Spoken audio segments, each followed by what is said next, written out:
Job chapter 36 and Job chapter 37. Here, Elihu took a deep breath but kept going. Stay with me a little longer. I'll convince you. There's still more to be said on God's side. I've learned all this firsthand from the source. Everything I know about justice, I owe to my Maker himself. Trust me, I'm giving you undiluted truth. Believe me. I know these things inside and out. It's true that God is all powerful, but he doesn't bully innocent people. For the wicked though, it's a different story. He doesn't give them the time of day, but champions the rights of the victims. He never takes his eye off the righteous. He honors them lavishly, promotes them endlessly. When things go badly, when affliction and suffering descend, God tells them where they've gone wrong. Shows them how their pride has caused their trouble. He forces them to heed his warning, tells them that they must repent of their bad life. If they obey and serve him, they'll have a good long life on Easy Street. But if they disobey, they'll be cut down in their prime and never know the first thing about life. Angry people without God pile grievance upon grievance, always blaming others for their troubles. Living it up in sexual excess, virility wasted, they die young. But those who learn from their suffering, God delivers from their suffering. Oh, Job, don't you see how God's wooing you from the jaws of danger? How he's drawing you into wide open places, inviting you to feast at a table laden with his blessings? And here you are laden with the guilt of the wicked, obsessed with putting the blame on God. Don't let your great riches mislead you. Don't think you can bribe your way out of this. Did you plan to buy your way out of this? Not on your life. And don't think that night when people sleep off their troubles will bring you any relief.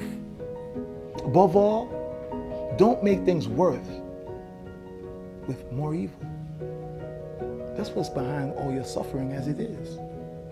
Do you have any idea how powerful God is?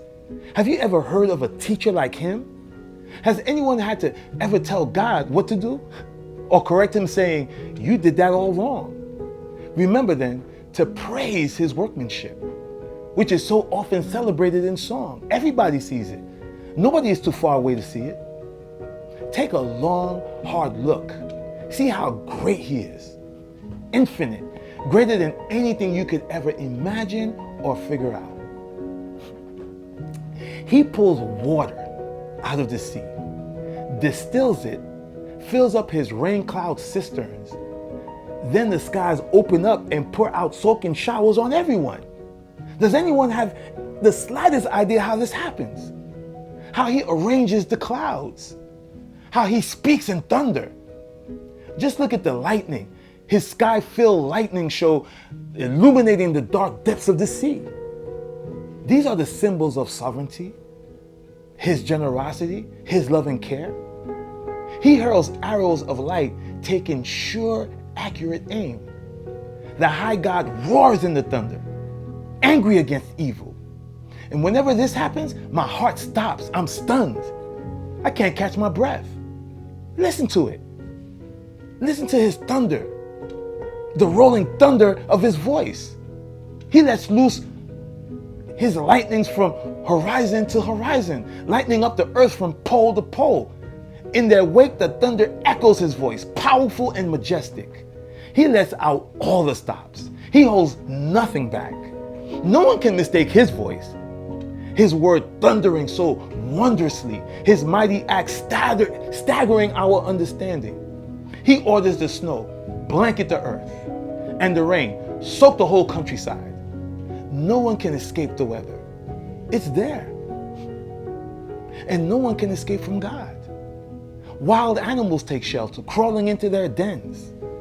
When blizzards roar out of the north and freezing rain crust the land, it's God's breath that forms the ice. It's God's breath that turns lakes and rivers solid. And yes, it's God who fills the clouds with rainwater and hurls lightning from every which way. He puts them through their pace, first this way and then that, commands them to do what he says all over the world. Whether for discipline or grace or extravagant love, he makes sure that they make their mark. Job, are you listening? Have you noticed all of this? Stop in your tracks. Take in God's miracle workers.